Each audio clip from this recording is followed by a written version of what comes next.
Hi. അപ്പോൾ എല്ലാവർക്കും നമ്മുടെ പുതിയ വീഡിയോയിലേക്ക് സ്വാഗതം.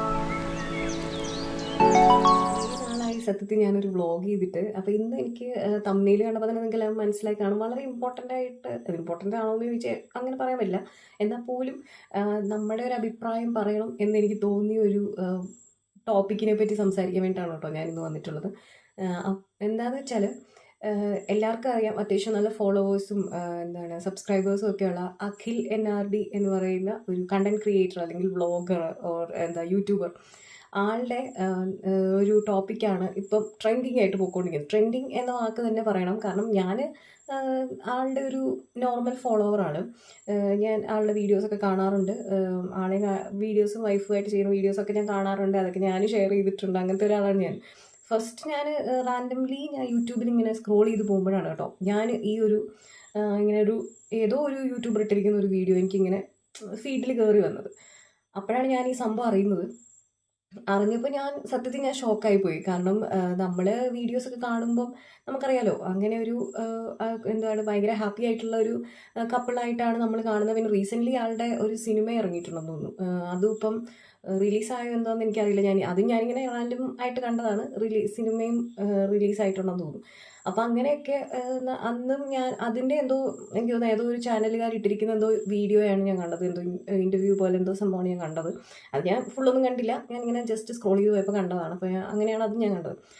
അപ്പോൾ അതിലും ആളുടെ വൈഫും ഉണ്ടായിരുന്നു എന്ന് തോന്നുന്നു. എനിക്കൊന്ന് ഫസ്റ്റ് ഷോ കഴിഞ്ഞിട്ട് ഇറങ്ങിയതാണോ അതോ അങ്ങനെ സംതിങ്. അപ്പോൾ അത് ഞാനും ആ വീഡിയോയിലും വൈഫുമായിട്ടുള്ള വീഡിയോ ആണ് ഞാൻ കണ്ടത്, ഇൻ്റർവ്യൂവിനകത്ത്. അങ്ങനെയൊക്കെ നമ്മൾ കണ്ടിട്ടുള്ള ഒരാൾക്കാർ പെട്ടെന്ന് ആ പെൺകുട്ടി ഒളിച്ചോളിപ്പോയി എന്നൊക്കെ കേൾക്കുമ്പോൾ നമുക്ക് ഭയങ്കര ഒരു ഷോക്കായിരുന്നു. സത്യം പറഞ്ഞാൽ എനിക്കും ഉണ്ടായിരുന്നു. അപ്പം അങ്ങനെ കണ്ടപ്പം ഞാനത് ഇത് സത്യമാണോ എന്നുള്ള രീതിയിലുള്ള ഒരു വീഡിയോ ആണ് ഞാനും കണ്ടത്. അപ്പോൾ എനിക്ക് തോന്നി അതിൻ്റെ ബാക്കി എന്തായിരിക്കും, ഇത് ശരിക്കുള്ളതാണോ. ചുമ്മാ നമുക്കറിയാം ഈ സോഷ്യൽ മീഡിയയിൽ വരുന്ന പല കാര്യങ്ങളും സത്യമല്ല സത്യത്തിൽ. അതാണ് ഒരു ട്രൂത്ത്. അപ്പം അങ്ങനെ ഞാനിത് വീണ്ടും സെർച്ച് ചെയ്ത് നോക്കി. സ്വാഭാവികമായിട്ട് നമ്മളൊരു വീഡിയോ കണ്ടു കഴിഞ്ഞാൽ അതിന് താഴെ വരുന്ന എല്ലാം അതുമായിട്ട് റിലേറ്റ് ചെയ്യുന്ന വീഡിയോസ് ആയിരിക്കും, നിങ്ങൾക്ക് തന്നെ അറിയാലോ. അപ്പം അങ്ങനെ എനിക്ക് വീണ്ടും കുറേ വീഡിയോസ് വന്നു. അപ്പം ഞാനിത് നോക്കിയപ്പോൾ എല്ലാം ശരിയാണ്. അതായത് ആ പെൺകുട്ടി ഒളിച്ചോടിപ്പോയി എന്നാണ് പറയുന്നത്. എനിക്കിതിനെ പറ്റി അറിയില്ല കേട്ടോ, അത് വേറൊരു സത്യം. ഞാനിത് ഇങ്ങനെ വീഡിയോസ് കണ്ട ഞാൻ സംസാരിക്കാൻ വന്നാൽ അതൊന്നുമല്ല. ഇതൊക്കെയാണ് ഒരു ട്രെൻഡിങ് ആയിട്ട് പോകേണ്ട കാര്യമെന്നാണ്. കാരണം ഞാൻ ഒരു വീഡിയോ കണ്ടു, അത് കണ്ടതിന് ശേഷം ഞാൻ നോക്കിയപ്പം എത്രയോ പേരാണ് അതിനെപ്പറ്റി വീഡിയോസ് ഇട്ടിരിക്കുന്നത്. അതായത് ആ പെൺകുട്ടി ഒളിച്ചോടിപ്പോയി, അത് ഒരു സെറ്റ് ആൾക്കാർ പറയുന്നത് ആ ചെറുപ്പക്കാരൻ കാരണമാണ് ആ പെൺകുട്ടി ഒളിച്ചോടിപ്പോയത്. കുറച്ചൊരു ഗ്രൂപ്പ് ഓഫ് ആളുകൾ പറയുന്നത് ആ പെൺകുട്ടിയുടെ സ്വഭാവത്തിൻ്റെ ഇതും കൊണ്ട് ആ പെൺകുട്ടി ഒളിച്ചോടിപ്പോയതാണ്, അത് അങ്ങനെയുള്ളൊരു പെൺകുട്ടിയാണ്. അപ്പം ഇതൊക്കെ ശരിക്കും പറഞ്ഞാൽ ഒരു ചർച്ച ചെയ്യപ്പെടേണ്ട വിഷയങ്ങളാണോ എന്ന് ഒരു നിമിഷം ഞാൻ ആലോചിച്ച് പോയി. ഞാൻ പൊതുവെ ഇങ്ങനെ ഞാൻ ഇങ്ങനെ ചില കാര്യങ്ങളൊക്കെ കാണുമ്പോൾ ഞാൻ പ്രതികരിക്കണമെന്ന് പലതവണ ഇതുപോലെ വേറെ കുറേ ന്യൂസുകൾ കണ്ടപ്പോൾ ഞാൻ വിചാരിച്ചതാണ്, ഓക്കെ ഇതൊക്കെ നമ്മൾ പ്രതികരിക്കേണ്ടതല്ലേ. പിന്നെ ഞാൻ വിചാരിച്ചു എന്തിന്, അത് നമ്മളെല്ലാവർക്കും നമുക്കൊരു ഉൾവലിവ് വരുമല്ലോ. അതുപോലെ ഞാനും വിചാരിച്ചു നമ്മളെന്തിനാ ഇതൊക്കെ പറയാൻ നിൽക്കുന്നത് എന്നുള്ള രീതിയിൽ. പക്ഷെ പിന്നെ ഞാൻ ആലോചിച്ചപ്പോൾ ശരിയാ, നമ്മളിത് പ്രതികരിക്കേണ്ടേ. കാരണം ഇതിപ്പോൾ നാളെ നമുക്കും സംഭവിക്കാം. ഇപ്പോഴും ഇതിൻ്റെ സത്യം എന്താണെന്നുള്ളത് പുറത്ത് വന്നിട്ടില്ല എന്നാണ് എനിക്ക് തോന്നുന്നത്. ഞാൻ കണ്ട കുറച്ച് വീഡിയോസ് വെച്ചിട്ട് കുറേ പേര് ഇരുന്ന പെൺകുട്ടീനെ കുറേ കുറ്റങ്ങൾ പറയുന്നു. കാരണം ഇത്രയും ഫെയിമുള്ള, ഇത്രയും സുന്ദരനായ നല്ല ഒരു ചെറുപ്പക്കാരൻ, നല്ല ഫാമിലി കാര്യങ്ങൾ, അയാളെയൊക്കെ ഇട്ടിട്ട് ഏതോ ഒരു ബസ് ഡ്രൈവറോ കണ്ടക്ടറോ അങ്ങനെ തോന്നുന്നു അതിൻ്റെയൊക്കെ കൂടെ ഒളിച്ചോടി പോകാൻ ഇവൾക്കൊക്കെ എന്താണ് എന്ന് പറഞ്ഞു. അപ്പം അതിന് അങ്ങനെ പ്രതികരിക്കുന്നവരോട് എനിക്ക് ചോദിക്കാനൊരു ചോദ്യമുണ്ട്. ആ പെൺകുട്ടീനെ ഒത്തിരി മോശമായിട്ട് ചിത്രീകരിക്കുന്നത് ഞാൻ കണ്ടു. സത്യമാണ് ആ പെൺകുട്ടി ചെയ്തത് തെറ്റാണ്. കാരണം ഒരു വിവാഹം കഴിഞ്ഞ പെൺകുട്ടി വേറൊരു ചെറുക്കൻ്റെ കൂടി ഇങ്ങനെ ഒളിച്ചോടി പോവുക, അതും എന്നൊക്കെ പറയുന്നത് ഭയങ്കര മോശപ്പെട്ട കാര്യമായിട്ടാണ് എനിക്കും തോന്നുന്നത്. കാര്യം ഇന്നത്തെ സമൂഹത്തിൽ അത് നമ്മുടെ പേഴ്സണൽ ചോയ്സാണ്, ആരുടെ കൂടെ ജീവിക്കണം. ഓക്കെ, അതൊക്കെ പേഴ്സണൽ ചോയ്സ് തന്നെയാണ്. ആരുടെ കൂടെ ജീവിക്കണം, ആരുടെ പോകണം എന്നൊക്കെയുള്ളത് പേഴ്സണൽ ചോയ്സ് ആയിരിക്കാം. പക്ഷേ അങ്ങനെയുള്ള ഒരു കല്യാണം കഴിക്കാൻ പാടില്ല എന്നുള്ളതാണ് എൻ്റെ ഒരു ബേസിക് ആയിട്ടുള്ള എൻ്റെ ഒരു അഭിപ്രായമാണ് ഞാൻ പറഞ്ഞത്. അതവിടെ നിൽക്കട്ടെ. പക്ഷെ എന്നാൽ പോലും ഇങ്ങനെ ആ പെൺകുട്ടീനെ ഭയങ്കര മോശമായിട്ട് പറയുന്നത് ഞാൻ കണ്ടു. അപ്പം എനിക്ക് അത് അങ്ങനെ വീഡിയോ ചെയ്ത ആ ആൾക്കാരോട് എനിക്ക് ചോദിക്കാനുള്ളത്, എനിക്കിതിൻ്റെ സത്യം അറിയില്ല, അതുകൊണ്ടാണ് ഞാനിങ്ങനെ ചോദിക്കുന്നത്. കാരണം ഇങ്ങനെ ആ പെൺകുട്ടീനെ ഇത്ര മോശമായിട്ട് ഓരോ വീഡിയോസിൽ ഇങ്ങനെ പറയാൻ മാത്രം നമുക്ക് അവരെ അറിയൂ ഇല്ല. എവിടെയോ ഉള്ളൊരു പെൺകുട്ടി നമ്മളെന്താണ് 5 മിനിറ്റ് അല്ലെങ്കിൽ അവരുടെ ഒരു വ്ളോഗ് എടുത്താൽ ഒരു 10 മിനിറ്റ് 14 മിനിറ്റ് 20 മിനിറ്റ് കൂടിപ്പോയ 30 മിനിറ്റ് ഒക്കെ കാണുമായിരിക്കും. അതാണ് അവരുടെ ലൈഫ് എന്നാണോ നമ്മൾ ചിന്തിക്കേണ്ടത്? അപ്പം അല്ലെങ്കിൽ അതിൽ കാണുന്ന ആ ഒരു ഹസ്ബൻഡ് മെറ്റീരിയൽ ആയിരിക്കണോ ശരിക്കും ലൈഫിൽ ഉണ്ടാവുന്നത്? ഒരിക്കലും അല്ല. ഞാനത് വിശ്വസിക്കുന്നില്ല. കാരണം ഞാൻ തന്നെ ഇപ്പോൾ വീഡിയോസ് ചെയ്യാൻ തുടങ്ങിയതിന് ശേഷം എനിക്ക് മനസ്സിലായ ഒരു കാര്യമാണ്, ചില സമയത്ത് നമുക്ക് എന്താണ് ചിലപ്പോൾ നമ്മുടെ കൂടെ വീഡിയോ ചെയ്യുന്ന നമ്മൾ നിർബന്ധിച്ചാലായിരിക്കും അവരൊക്കെ വന്ന് നമ്മുടെ കൂടെ ചിരിക്കുകയും കളിക്കുകയൊക്കെ ചെയ്യുന്നത്. അല്ലാതെ അവർക്ക് ചിലപ്പോൾ ആ വീഡിയോ ചെയ്യാൻ അന്നേരം മൂഡുണ്ടായിരിക്കണം എന്ന ഒരു നിർബന്ധവും ഇല്ല. പിന്നെ നമ്മളോടുള്ള ഒരു സ്നേഹം കൊണ്ട് അവർ നമ്മുടെ കൂടെ നിൽക്കുന്നു എന്നുള്ളതല്ലാതെ അവരതിൽ ഹാപ്പി ആയ നമ്മുടെ കൂടെ ഉള്ളവർ ഹാപ്പി ആയിരിക്കണം എന്ന് നമുക്ക് ഒരിക്കലും ചിന്തിക്കാൻ പറ്റില്ല, അല്ലേ? എനിക്ക് അങ്ങനെയാണ് തോന്നിയിട്ടുള്ളത്. അപ്പോൾ അതുപോലെ തന്നെ ഈ 5-10 മിനിറ്റ് കാണുന്ന ഒരു വീഡിയോ വെച്ചിട്ട് ആ പെൺകുട്ടീനെ ഇത്രയും ഫെയിമുള്ള ഒരു ചെറുപ്പക്കാരൻ്റെ കൂടെ നിന്നിട്ട് അല്ലെങ്കിൽ ഇത്രയും നല്ലൊരു ചെറുപ്പക്കാരനായിരുന്നു എന്ന് എന്തടിസ്ഥാനത്തിലാണെന്ന് ഇവർ പറയുന്നത് എനിക്ക് മനസ്സിലാവുന്നില്ല. ഒരു ഫെയിം ഉള്ളതോ അല്ലെങ്കിൽ ഒരു എന്താണ് കുറച്ച് സാമ്പത്തികം ഉള്ളതോ അല്ലെങ്കിൽ നല്ലൊരു ഫാമിലി ബാക്ക്ഗ്രൗണ്ട് ഉള്ളതോ ഒക്കെയാണോ ഒരു പെൺകുട്ടി കല്യാണം കഴിക്കുമ്പം അവൾക്ക് വേണ്ടത് എന്നാണോ ഈ ആൾക്കാർ ചിന്തിക്കുന്നത്? എനിക്കറിയാത്തൊരു കാര്യമായിട്ടാണ് ഞാൻ ചോദിക്കുന്നത്. കാരണം എൻ്റെ ഒരു അഭിപ്രായത്തിൽ അതൊന്നും അല്ല എന്നുള്ളതാണ് എൻ്റെ ഒരു അഭിപ്രായം. കാരണം എന്താ വെച്ചാൽ നമുക്ക് ഒരു ഹസ്ബൻഡ് എന്ന് പറയുമ്പോൾ നമ്മളെ പരിഗണിക്കുന്ന അല്ലെങ്കിൽ നമ്മുടെ കാര്യങ്ങൾക്ക് കൂടെ നിൽക്കുന്ന, നമ്മളെ സ്നേഹിക്കുന്ന, നമ്മളെ സപ്പോർട്ട് ചെയ്യുന്ന അങ്ങനെയൊക്കെ ഒരാളല്ലേ വേണം. അല്ലാതെ കുറേ കാശുള്ള ഒരാൾ അല്ലെങ്കിൽ കുറേ എന്താണ് പരമ്പരാഗതമായിട്ട് കുറേ സ്വത്തുള്ള ഒരാൾ അല്ലെങ്കിൽ ഒരു നല്ല ജോലിയുള്ള ഒരാൾ അല്ലെങ്കിൽ തന്നെ ഇതൊക്കെ ഉള്ള ഒരാൾ പെർഫെക്റ്റ് ആയിട്ടുള്ള ഒരു ഹസ്ബൻഡ് ആയിരിക്കുമെന്ന് നമുക്ക് സങ്കല്പിക്കാൻ പറ്റുമോ? ഒരിക്കലും ഇല്ല. അപ്പം ഞാൻ ആ പെൺകുട്ടീനെ സപ്പോർട്ട് ചെയ്ത് പറയുന്നതല്ല. കുറേ വീഡിയോസ് ഇങ്ങനെ ഞാൻ കണ്ടു ആ പെൺകുട്ടീനെ വളരെ മോശമായിട്ട് പറയുന്നത്. അപ്പോൾ അവർ പറയുന്ന റീസൺസ്, ആ പെൺകുട്ടി ഇത് ഒളിച്ചോടി പോയതിൻ്റെ കാരണം എന്താണെന്ന് നമുക്കറിയില്ല. പക്ഷെ എന്നാലും അവർ പറയുന്ന ഒരു റീസൺ എന്ന് പറയുന്നത് ഇതൊക്കെയാണ്. അപ്പോൾ ഇത്രയും നല്ലൊരു ചെറുപ്പക്കാരൻ്റെ കൂടെ ഒളിച്ചോടി പോയെന്ന് പറഞ്ഞാൽ അതിനോട് നമുക്ക് യോജിക്കാൻ പറ്റില്ല. കാരണം ആ ചെറുപ്പക്കാരൻ എന്താണ് ആ വീട്ടിൽ ശരിക്കും അവരുടെ ഇടയിൽ എന്താണ് സംഭവിക്കുന്നത് നമുക്കറിയില്ല. ചിലപ്പം ഇതൊക്കെ ഉണ്ടായിട്ടും ആ പെൺകുട്ടി ആഗ്രഹിക്കുന്ന രീതിയിലുള്ള ഒരു സ്നേഹമോ സപ്പോർട്ടോ കിട്ടുന്നില്ലായിരിക്കും. അത് കിട്ടിയ ഒരാളുടെ കൂടെ ആ പെൺകുട്ടി പോയി, അതായിരിക്കും സംഭവിച്ചത്. പക്ഷേ ഇവർ പറയുന്നത് തന്നെ ഇനി ഇതിൻ്റെ ഒരു അതർ സൈഡ് ഉണ്ട്. അതായത് കുറേ പേര് പെൺകുട്ടീനെ സപ്പോർട്ട് ചെയ്യുന്നവരുണ്ട്. അതായത് ഇങ്ങനെ പെൺകുട്ടി ഒളിച്ചോടിപ്പോയി അപ്പോൾ പെൺകുട്ടി ഒളിച്ചോടിപ്പോയി അതിന് കാരണം ഇവനെന്തോ വേറെ റിലേഷൻഷിപ്പൊക്കെ ഉള്ളത് കൊണ്ടാണ്. അങ്ങനെയുള്ളവരോട് എനിക്ക് വേറൊരു ചോദ്യം ചോദിക്കാനുണ്ട്. കാരണം ഈ പെൺകുട്ടി ഒളിച്ചോടിപ്പോയതിനെ അവർ ന്യായീകരിക്കുകയാണ്. വൺ സെറ്റ് ഓഫ് ആൾക്കാർ അതിനെ ന്യായീകരിക്കുന്നവരുണ്ട്. അപ്പോൾ അവരോട് എനിക്ക് ചോദിക്കാനുള്ളത്, ഇങ്ങനെ എന്തെങ്കിലും സംഭവിച്ചു എന്ന് തന്നെ ഇരിക്കട്ടെ, ഓക്കെ, ഇൻ കേസ് ഇപ്പോൾ ആ ഹസ്ബൻഡിനൊരു വേറെ എന്തെങ്കിലും സ്ത്രീകളായിട്ട് ബന്ധമുണ്ടെന്നൊക്കെയാണ് ഇവർ പറയുന്നത്, ഈ ഗ്രൂപ്പിലെ ആൾക്കാർ പറയുന്നത്, പെൺകുട്ടീനെ സപ്പോർട്ട് ചെയ്യുന്ന ആൾക്കാർ പറയും. അപ്പോൾ അങ്ങനെയൊക്കെ ഉണ്ടെങ്കിൽ തന്നെ നമ്മൾ വേറൊരാളെ ഇന്നലെയോ ഇപ്പോഴോ കണ്ട ഒരാളുടെ കൂടെ ഒളിച്ചോടി പോകുന്നതാണോ ശരിക്കും ചെയ്യേണ്ടത്? അതാണോ ശരിക്കും ചെയ്യേണ്ടത്? അങ്ങനെ ഉണ്ടെങ്കിൽ നമ്മൾ അതിനെതിരെ എന്താണ് ഇപ്പം ലീഗലായിട്ട് നമുക്ക് മൂവ് ചെയ്യാം, നമുക്ക് ഡിവോഴ്സ് കൊടുക്കാം. അല്ലെങ്കിൽ തന്നെ ഇതൊക്കെ സോഷ്യൽ മീഡിയയിൽ ഇങ്ങനെ വന്നിരുന്ന് ഞങ്ങളിങ്ങനെ ചെയ്തു അവരിങ്ങനെ ചെയ്തു എന്നൊക്കെ പറഞ്ഞ് ഇതാക്കേണ്ട കാര്യമുണ്ടോ? അതുമില്ല. അങ്ങനെ ഒളിച്ചോടി പോകുന്നതല്ല അതിനൊരു പരിഹാരം. അപ്പോൾ ഈ 2 സെറ്റ് ആൾക്കാർ ഇവരെ സപ്പോർട്ട് ചെയ്യുന്നവരും ഉണ്ട്, അല്ല ഇപ്പം ഈ മെന്നെ സപ്പോർട്ട് ചെയ്യുന്നവരുമുണ്ട്, വുമണിനെ സപ്പോർട്ട് ചെയ്യുന്നവരുമുണ്ട്. ഞാനിത് രണ്ടും സപ്പോർട്ട് ചെയ്യും, രണ്ടിൻ്റെ ഇടയിൽ നിന്നിട്ടാണ് ഞാൻ സംസാരിക്കുന്നത്. കാരണം എന്താ വെച്ചാൽ എനിക്ക് ഈ 2 ആൾക്കാരെ എനിക്കറിയില്ല ബേസിക്കലി. ഞാൻ ഈ കുറേ വീഡിയോസ് ഇങ്ങനെ വന്ന് കണ്ട് വന്നപ്പോഴത്തേനും എനിക്ക് തോന്നി ഇതെന്താ ഇവരിങ്ങനെയൊക്കെ പറയുന്നത്. കാരണം നമുക്കറിയാത്ത ഒരാൾക്കാരെ പറ്റി നമ്മൾ എത്ര നേരം ഇരുന്ന് സംസാരിക്കുന്നത്. ഒരു നമുക്കറിയില്ല അവരെന്താണ് അല്ലെങ്കിൽ എങ്ങനെയാണ് അവരുടെ ഇപ്പം ഹസ്ബൻഡ് എന്നുള്ളൊരു പൊസിഷനിൽ നിൽക്കുമ്പോൾ ആ ചെറുപ്പക്കാരൻ എങ്ങനെയാണെന്ന് ആ പെൺകുട്ടിക്ക് മാത്രമേ അറിയുള്ളൂ. ചിലപ്പോൾ അവൾ ആഗ്രഹിക്കുന്ന പോലെ ഒരു ഹസ്ബൻഡ് അല്ലാത്തതുകൊണ്ട് അവൾ ഒളിച്ചോടി പോയി കാണും, ഓക്കെ, ക്ലോസ്. ഇനിയിപ്പോൾ പെൺകുട്ടിന്ന് ചെറുപ്പക്കാരനെ സംബന്ധിച്ചിടത്തോളം അവൻ ശരിയാണ്, അവനെ ആത്മാർത്ഥമായിട്ട് സ്നേഹിച്ചിട്ട് അങ്ങനെ നല്ലപോലെ നോക്കി ഒരു ജീവിതം ആഗ്രഹിക്കുന്ന ഒരു ചെറുപ്പക്കാരനായിരുന്നെങ്കിൽ ആ ചെറുപ്പക്കാരനെ ഉപേക്ഷിച്ച് പെട്ടെന്ന് നിമിഷം ഈ പെൺകുട്ടി ഇങ്ങനെ ഒളിച്ചോടി പോവുക എന്ന് പറയുന്നത് എനിക്ക് തോന്നുന്നു എന്താ പറയുക, എന്നതായിരുന്നു പറയുന്നത്, ആ ചെറുക്കൻ്റെ ഒരു അവസ്ഥ എന്നതായിരിക്കുന്നത് അത് വേറൊരു സൈഡാണ്. കാരണം ഈ പെൺകുട്ടിയുടെ ഭാഗത്താണ് തെറ്റ് എന്നുണ്ടെങ്കിൽ ആ ചെറുക്കൻ്റെ ഭാഗത്ത് അവൻ അവിടെ നിന്ന് ചിന്തിക്കുമ്പോൾ ഞാൻ എന്തൊക്കെ കാര്യങ്ങൾ ചെയ്തു. ഒന്നാമത് ഇങ്ങനെ ഒരു ഫെയിം എന്നുള്ളത് വേറെ ഒരു സെലിബ്രിറ്റി സ്റ്റാറ്റസ് നിൽക്കുന്നത് കൊണ്ടാണ് ഇതൊക്കെ ഇത്ര ഇഷ്യൂ ആകുന്നത്. അല്ലാതെ എത്രയോ പെൺകുട്ടികൾ ഒളിച്ചോടി പോകുന്നു, എത്രയോ കെട്ടിയോമാരെ ഓരോന്ന് ഒളിച്ചോടി പോകും, അല്ലെങ്കിൽ അന്യ പെണ്ണുങ്ങളുമായിട്ടുള്ള റിലേഷൻഷിപ്പുകൾ കാര്യങ്ങൾ അതൊക്കെ ഈ സൊസൈറ്റിയിൽ ഉണ്ടാകുന്ന കാര്യങ്ങളാണ്. ഇതൊക്കെ ഒരു സോഷ്യൽ മീഡിയ പ്ലാറ്റ്ഫോമിൽ നിൽക്കുമ്പോഴാണ് ഇതൊക്കെ ഇത്രയും വലിയ ഇഷ്യൂസ് ആയിട്ട്. പിന്നെ എനിക്ക് വേറൊരു കാര്യം കൂടി പറയാനുള്ളത്, ഇന്നത്തെ ഒരു കാലഘട്ടം ഇപ്പോഴത്തെ ഒരു സിറ്റുവേഷൻ വെച്ചിട്ട് ഇപ്പോഴത്തെ ഒരു സിറ്റുവേഷൻ വെച്ചിട്ട് പല ആൾക്കാരും നെഗറ്റീവ് മാർക്കറ്റിംഗ് എന്ന് പറയുന്ന ഒരു സംഭവം അഡോപ്റ്റ് ചെയ്യുന്നതായിട്ട് ഞാനിങ്ങനെ യൂട്യൂബ് ചാനൽ തുടങ്ങിയ സമയത്ത് ഞാനിങ്ങനെ കുറേയൊക്കെ ഞാൻ അതിനെപ്പറ്റി റിസർച്ച് ചെയ്തപ്പോൾ എനിക്ക് മനസ്സിലായ ഒരു കാര്യമാണ്, പോസിറ്റീവ് മാർക്കറ്റിങ്ങിനേക്കാളും എപ്പോഴും എന്താണ് നമുക്ക് റീച്ച് കൂടുതൽ കിട്ടാൻ അല്ലെങ്കിൽ അങ്ങനത്തെ കാര്യങ്ങളൊക്കെ നെഗറ്റീവ് മാർക്കറ്റിംഗ് ആണ് നല്ലതെന്നുള്ളത്. ബിക്കോസ് ആൾക്കാർക്ക് എപ്പോഴും മോശം പറയുന്നതാണ് ഇഷ്ടം, മോശം പറയുന്നത് കേൾക്കാനാണ് താല്പര്യം. അതാണ് അത് ഞാൻ മനസ്സിലാക്കിയ ഒരു കാര്യമാണ്. കാരണം ഇപ്പം കുറേ ഇങ്ങനത്തെ ഫാമിലീസ്, യൂട്യൂബിൽ തന്നെയുള്ള കുറേ ഫാമിലീസ് ഓരോ ഇഷ്യൂസ് ഉണ്ടാകുമ്പോൾ അവർ പോയി വേറൊരു ചാനൽ തുടങ്ങും. ഇപ്പം ഹസ്ബൻഡും വൈഫും തമ്മിൽ എന്തോ എന്തെങ്കിലും ഇഷ്യൂസ് ഉണ്ടായി കഴിഞ്ഞാൽ ഹസ്ബൻഡിൻ്റെയും വൈഫിൻ്റെയും കൂടെ ചാനലായിരിക്കും ഫസ്റ്റിലേ ഉണ്ടായിരുന്നത്. ഇപ്പം മിസ്റ്റർ എക്സ് അല്ലെങ്കിൽ മിസ്സസ് വൈ എന്നും പറഞ്ഞ് ഫാമിലി വ്ളോഗ് എന്നും പറഞ്ഞിട്ടായിരിക്കും അവർക്ക് ചാനലുള്ളത്. കുറച്ച് കഴിഞ്ഞിട്ട് ഇവർ തന്നെ ഒരു പ്രോബ്ലം ക്രിയേറ്റ് ചെയ്യുന്നു. സോ ഹസ്ബൻഡ് വന്നിരുന്നിട്ട്, അല്ല വൈഫായിരിക്കും ആദ്യം സ്റ്റാർട്ട് ചെയ്യുന്നു. വൈഫ് വന്നിട്ട് ഞാൻ വിചാരിച്ച പോലെയല്ല എൻ്റെ ചേട്ടൻ അങ്ങനെയാണ്, എൻ്റെ ചേട്ടൻ എന്നെ അടിച്ചു തല്ലി, എൻ്റെ അമ്മായിമ്മ ഇങ്ങനെയാണ്, അമ്മായിപ്പന് ഇങ്ങനെയാണ് എന്നൊക്കെ പറഞ്ഞ് കുറേ ഇഷ്യൂസ് ഉണ്ടാക്കി ഒരു വീഡിയോ അങ്ങ് കരഞ്ഞു മെഴുകിയെടുക്കുക. അത് കഴിഞ്ഞിട്ട് പിന്നെ കുറച്ച് കഴിയുമ്പോഴത്തേനും ഓക്കെ, ഈ വൈഫ് ഇട്ട വീഡിയോയ്ക്ക് റിപ്ലൈ കൊടുക്കാൻ വേണ്ടി മാത്രം ഹസ്ബൻഡ് ഒരു പുതിയ ചാനൽ തുടങ്ങി.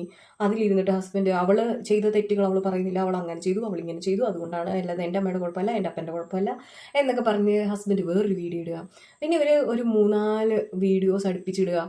നിങ്ങൾ വീഡിയോസ് ഇടുന്നതല്ല ശരിക്കും തെറ്റ്, നിങ്ങൾ ജസ്റ്റ് ഇങ്ങനത്തെ വീഡിയോസ് വരുമ്പോൾ അതിൻ്റെ താഴെയുള്ള വ്യൂസ് നോക്കണം. ഇപ്പം ഞാൻ ഈ യൂട്യൂബ് ചാനൽ തുടങ്ങിയിട്ട് ഇപ്പോൾ എനിക്ക് തോന്നുന്നു ഏകദേശം 1.5 വർഷമൊക്കെ ആയി. ഞാൻ എപ്പോഴും ഇടുന്നത് എന്താണ്, നമ്മൾ ഫാമിലിയിലുണ്ടാകുന്ന എന്തെങ്കിലും ഹാപ്പി ആയിട്ടുള്ള കാര്യങ്ങൾ അതൊക്കെ ഇടുമ്പം നമ്മളെ ഇത് കാണുന്നതെന്ന് പറഞ്ഞാൽ നമ്മുടെ ക്ലോസ് ആയിട്ടുള്ള കുറച്ച് ഫാമിലി മെമ്പേഴ്സ്, കാരണം നമ്മളെ കാണാനുള്ള ആഗ്രഹം കൊണ്ട്, അല്ലെങ്കിൽ നമ്മളെ സപ്പോർട്ട് ചെയ്യുന്ന കുറച്ച് ആൾക്കാർ, ഇവർക്ക് ഇത് കാണുന്നുള്ളൂ. അല്ലാണ്ട് ഇത് കാണാൻ ആരും ഇരിക്കുന്നില്ല. കാരണം ആർക്കും അത് താല്പര്യമില്ല. ഇപ്പം അതേ സമയം ഇങ്ങനെ നമ്മളൊരു കോൺഫ്ലിക്റ്റ് ഉണ്ടായി എന്ന് പറഞ്ഞ് നമ്മളൊരു വീഡിയോ ഇട്ട് നോക്കി, അപ്പോൾ അതിൻ്റെ താഴെ വരുന്ന വ്യൂസ് എന്ന് പറഞ്ഞുണ്ടല്ലോ, ഒരിടയ്ക്കൊരു ട്രെൻഡ് ഉണ്ടായിരുന്നു. എൻ്റെ വീഡിയോസ് കാണുന്ന എത്ര പേർക്ക് ഈ ട്രെൻഡൊക്കെ അറിയാമെന്ന് എനിക്ക് അറിയത്തില്ല. അതായത് എന്താ ഫോർച്യൂണർ ട്രെൻഡോ അങ്ങനെ ഒരു ട്രെൻഡ്. അതായത് ഇങ്ങനെ കുറച്ച് നാൾ കഴിയുമ്പോഴത്തേക്കും, അതായത് ഹസ്ബൻഡും വൈഫും ഇങ്ങനെ തമ്മിൽ തല്ലുന്നു, അത് 2 ചാനൽ തുടങ്ങുന്നു, 2 ചാനലിലും സബ്സ്ക്രൈബേഴ്സ് ആവുന്നു, വ്യൂസ് കൂടുന്നു, ഇതിൻ്റെ എല്ലാം മോണിറ്റൈസേഷൻ പെട്ടെന്ന് തന്നെ മോണിറ്റൈസേഷൻ ആവും. പക്ഷേ പറയാം മോണിറ്റൈസേഷൻ ആണ്, കാരണം ക്രൈറ്റീരിയാസ് ഒക്കെ പെട്ടെന്ന് മീറ്റ് ആവുകയാണ്. കാരണം വ്യൂസ് കൂടുകയാണ്, അതിൻ്റെ വാച്ച് അവർ കൂടുകയാണ്, ഇതൊക്കെ കാണാൻ ആൾക്കാർക്ക് താല്പര്യമാണ്. അപ്പോൾ ഇത് കൂടുകയാണ്, പെട്ടെന്ന് തന്നെ അവർ അങ്ങ് ഇതാവുന്നു. ഒരു 3-4 മാസം അല്ലെങ്കിൽ ഒരു കൂടി പോയി ഒരു 10 വീഡിയോസ് ഇട്ടുന്നു. വൈഫ് ഒരു 5 വീഡിയോ ഇട്ടു, ഹസ്ബൻഡ് ഒരു 5 വീഡിയോ ഇട്ടു. ഒരു 15ാമത്തെ വീഡിയോയിൽ വരുന്നതെന്ന് പറഞ്ഞാൽ ഞങ്ങൾ വീണ്ടും ഒന്നിച്ചു. ഓക്കെ, ഞങ്ങൾ വീണ്ടും ഒന്നിച്ചു, ഞങ്ങൾ റീജോയിൻ ആയി എന്നും പറഞ്ഞു. അപ്പോഴത്തേക്കും അത്യാവശ്യം വ്യൂസ് ഒക്കെ കയറി. ഇവരുടെ 2 പേരുടെയും ചാനൽ സെപ്പറേറ്റ് ചാനലുകൾ എസ്റ്റാബ്ലിഷ്ഡ് ആയിട്ടുണ്ടാവും. അപ്പോൾ ഇതിൽ നിന്ന് 2 നിന്നുള്ള വരുമാനം ഒന്നിച്ചായല്ലോ. ഓക്കെ, അപ്പോൾ എല്ലാവർക്കും അറിയാലോ അത്യാവശ്യം യൂട്യൂബിൽ നിന്ന് വരുമാനം നമുക്ക് കിട്ടും, ഇൻകം കിട്ടും എന്നുള്ള രീതിക്ക് തന്നെയാണ് എല്ലാവരും യൂട്യൂബ് ചാനൽ തുടങ്ങുന്നത്. അല്ലാതെ ആർക്കും അതിൽ കുറച്ച് ആൾക്കാർ മാത്രമാണെങ്കിൽ ഒന്ന് അവരുടെ ഒരു പാഷൻ പോലെ ചെയ്യുന്നത്. അപ്പോൾ അല്ലാത്ത എല്ലാവരുടെയും ഒരു ഇതെന്ന് പറയുന്നത്, ഒരു ലക്ഷ്യം എന്ന് പറയുന്നത് ഇത് തന്നെയാണ്. അപ്പം അങ്ങനെ ആവുമ്പോൾ ഇവർ ആ ഒരു ട്രെൻഡ് ആ ഒരു കോൺഫ്ലിക്റ്റ് ട്രെൻഡ് കഴിഞ്ഞ് കഴിയുമ്പോഴത്തേനും ഇവർ വീണ്ടും റീജോയിൻ ആവുന്നു. റീജോയിൻ ആയിട്ട് പിന്നെ ഇവർ പോയി ഫോർച്യൂണർ എടുക്കുന്ന വീഡിയോ ആണ് പിന്നെ വരുന്നത്. ഫോർച്യൂണർ അല്ലെങ്കിൽ വേറെ എന്തെങ്കിലും വണ്ടി, അപ്പോൾ ഒരു വണ്ടി എടുക്കുന്നു, അല്ലെങ്കിൽ അവരൊരു വീഡിയോ വയ്ക്കുന്നു. ഇതൊക്കെയാണ് പിന്നത്തെ ഒരു നെക്സ്റ്റ് വീഡിയോ എന്ന് പറയുന്നത്. റീജോയിൻ ആയതിനു ശേഷമുള്ള ഒരു വീഡിയോ എന്ന് പറയുന്നത് ഇതൊക്കെയാണ്. അപ്പോൾ അങ്ങനെ ആ ഒരു സമയത്തുണ്ടായ ഒരു പേരാണ് കേട്ടോ ഈ ഫോർച്യൂണർ ട്രെൻഡ് എന്നും പറഞ്ഞിട്ട് അങ്ങനെ ഒരു സംഭവം ഉണ്ടായിട്ടുണ്ടായിരുന്നു. അപ്പോൾ ആക്ച്വലി ഇതും അങ്ങനെയാണോ എന്ന് പോലും നമുക്കറിയാമില്ല. നമ്മളിപ്പോഴും കണ്ടിട്ടുള്ളതാണ് ഈ അവിടെ ഇവിടെ ഇരുന്ന് ഈ പറയുന്നവർ പോലും കാണുന്നത് ആ പെൺകുട്ടി എന്തോ ബാഗെടുത്ത് പുറത്തേക്ക് ക്യാമറയ്ക്ക് മുന്നിൽ ഇങ്ങനെ പോകുന്നതാണ്. അതിന് അങ്ങനെ പോയി എന്ന് പറഞ്ഞ് അത് പൊളിച്ചോടി പോയതാണോ, ചിലപ്പോൾ നാളെയോ മറ്റന്നാളോ നമുക്ക് അടുത്ത ഇത് വരും. കുറേ പേര് ഇങ്ങനെ പറയാം എൻ്റെ വൈഫ്, അല്ലെങ്കിൽ ഇനി ചിലപ്പോൾ സംഭവിക്കാൻ പോകുന്ന ഈ പറയുന്ന ആ ഒരു പെർട്ടിക്കുലർ ആയിട്ടുള്ള ആ വ്യക്തി ചിലപ്പോൾ ഒരു വീഡിയോ ഇടും, എൻ്റെ വൈഫ് ഇങ്ങനെ പോയി എന്നൊക്കെ പറഞ്ഞാൽ അങ്ങനെ ചിലപ്പോൾ ഒരു വീഡിയോ ഇടും. കുറച്ച് കഴിയുമ്പോഴത്തേനും ആ പെൺകുട്ടി വേറൊരു യൂട്യൂബ് ചാനൽ തുടങ്ങിയിട്ട് കാണും. ഓട്ടോമാറ്റിക്കായിട്ട് അതിലും കുറേ സബ്സ്ക്രൈബേഴ്സ് ചെല്ലും. കാരണം ഇവർ ഓൾറെഡി ഫെയിമിൽ നിൽക്കുന്ന ഒരു ഹസ്ബൻഡ് വൈഫാണ്, അവർ സെപ്പറേറ്റ് ആയാലും അവരുടെ ചാനലിലേക്ക് ആൾക്കാർ പോകും. അപ്പോൾ അവിടെ ചെന്നു, അത് കണ്ടു. അപ്പോൾ ആ പെൺകുട്ടി പറയും ചേട്ടൻ ഇങ്ങനെയൊക്കെ ചെയ്തത് കൊണ്ടാണ് ഞാനിങ്ങനെ ഒളിച്ചോടി പോയത്, അല്ലെങ്കിൽ എൻ്റെ ഒരു അപ്പോഴത്തെ സിറ്റുവേഷൻ വെച്ചിട്ട് ഞാൻ പോയതാണ്. പിന്നെ കുറച്ച് കഴിയുമ്പോൾ ഇവർ റീജോയിൻ ആവും.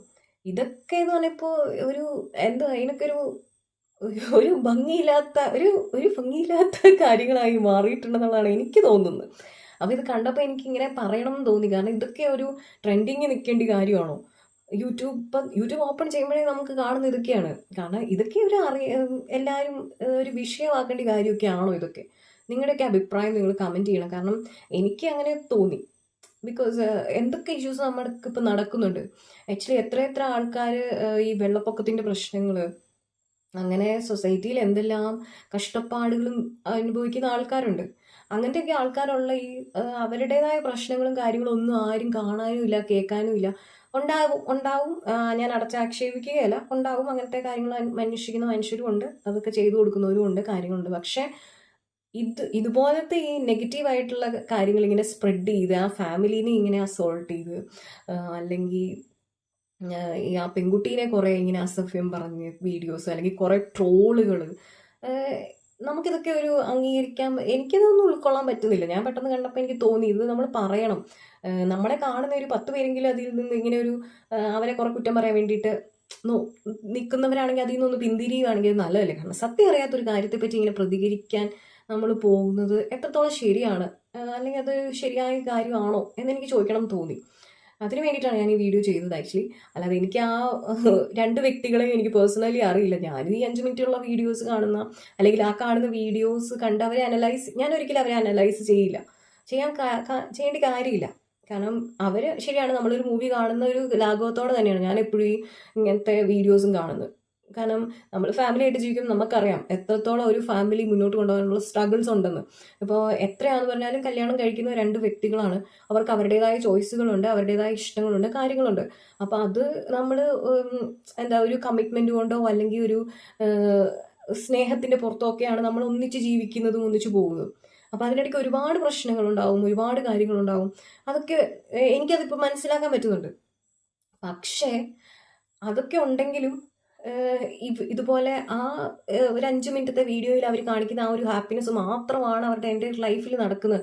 അല്ലെങ്കിൽ ആ ഒരു ആ ചേട്ടൻ അങ്ങനെ വീഡിയോ ചെയ്യുന്നത് എനിക്കൊന്ന് ഫണ്ണി ആയിട്ടുള്ള വീഡിയോസാണ് ആൾ കൂടുതലും ചെയ്യുന്നത്. അപ്പം അങ്ങനെ ചെയ്യുന്ന ഒരാളായതുകൊണ്ട് എപ്പോഴും ആ ചേട്ടൻ ഫണ്ണാണ്, അല്ലെങ്കിൽ എപ്പോഴും ഒരു സിനിമയിൽ വില്ലനായിട്ട് അഭിനയിക്കുന്ന ആൾ എപ്പോഴും ഒരാളെ കുത്തിക്കൊല്ലാൻ വേണ്ടി നടക്കുവാണോ? അല്ല, ഒരിക്കലും അല്ല. അപ്പോൾ ശരിക്കും വില്ലനായിട്ട് അഭിനയിക്കുന്ന ആൾക്കാരാണ് ശരിക്കും ഏറ്റവും പാവങ്ങളെന്നാണ് എനിക്ക് തോന്നിയിട്ടുള്ളത്. അപ്പോൾ അങ്ങനെ ഉള്ള ഒരു അത് വെച്ചിട്ട് ഞാനൊരിക്കലും അവരെ അനലൈസ് ചെയ്യാറില്ല. പക്ഷേ കുറേ ആൾക്കാരിങ്ങനെ അവരുടെ ഫാമിലി പോലെ ഒരു ഫാമിലി എനിക്ക് കിട്ടിയില്ലല്ലോ എന്ന് ചിന്തിക്കുന്ന കുറേ ആൾക്കാരുണ്ട്. പക്ഷെ അതൊരിക്കലും ഒരു നല്ല ഇതാണെന്ന് എനിക്ക് തോന്നില്ല. കാരണം അവർ ആ 10 മിനിറ്റ് 5 മിനിറ്റ് അവർ നമ്മുടെ മുന്നിൽ അവർക്കൊരു ഇൻകം കിട്ടാൻ വേണ്ടിയിട്ട് അവരങ്ങനെ അഭിനയിക്കുന്നു. അല്ലെങ്കിൽ അവർ ശരിക്കും അവരൊരു സിനിമ പോലെ തന്നെയാണ്. 2 പേര് അവർ ഒരു ഒരേ ഫാമിലിയിലുള്ള ആൾക്കാരാണെന്ന് മാത്രമേ ഉള്ളൂ. അല്ലാതെ അവർ എന്താണ് സിനിമയാവുമ്പോൾ അവർ 2 വ്യക്തികൾ അവർ നിന്ന് അഭിനയിക്കുന്നു.